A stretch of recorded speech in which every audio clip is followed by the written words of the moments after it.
नमस्कार मंडळी, स्वागत आहे तुम्हा सर्वांचं. चला तर मंगळवारच्या निमित्ताने बघूया आपले लाडके लाडके बाप्पा आपल्याला काय सांगू इच्छित आहेत. खूप सुंदर असा हा कार्ड आहे इकडे आणि नक्की याला नमस्कार करा, नतमस्तक व्हा. खूप सुंदर चित्र आहे हे सांगते मी. आणि इथे मागे एक ना त्यांचा मंत्र दिलेला आहे.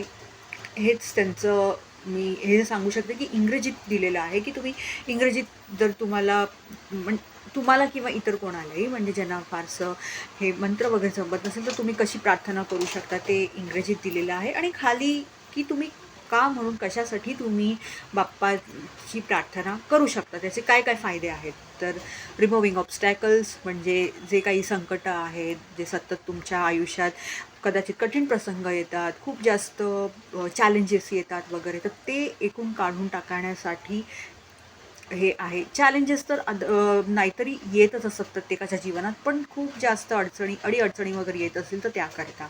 दुसरं पीस अँड प्रॉस्पेरिटी. तुमच्या आयुष्यात तुम्हाला शांतता आकर्षित करायची आहे, तुमच्या आयुष्यात तुम्हाला भरभराटी आकर्षित करायची आहे. मग ते कुठल्याही जीवनाच्या क्षेत्राला घेऊन असू शकतं, त्यासाठी सुद्धा तुम्ही बाप्पाची प्रार्थना नक्की करू शकता.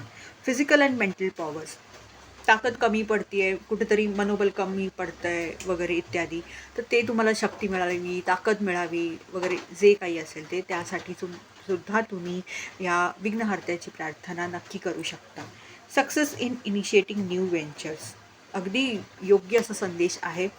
तर तुम्हाला काही नवीन सुरुवात करायची आहे, जे काही असेल, कुठल्याही क्षेत्राच्या बाबतीत असू शकतं जीवनाच्या, तर त्यासाठी सुद्धा तुम्ही बाप्पाची नक्की नक्की नक्की प्रार्थना करू शकता. आणि म्हणतातच ना, कुठली नवीन गोष्ट सुरू करायच्या आधी गणेशाचं हे एक दर्शन घेतलं जातं किंवा त्यांच्याकडे त्यांना नतमस्तक केलं जातं वगैरे, म्हणतात ना श्री गणेशा करतात, तर तो प्रकार. आणि याचा नक्कीच मी फोटो देईन, जसं मी काल शंकरदेवाच्या गायडन्समध्ये पण दिला होता तसा. तर चिंता करू नये. धन्यवाद.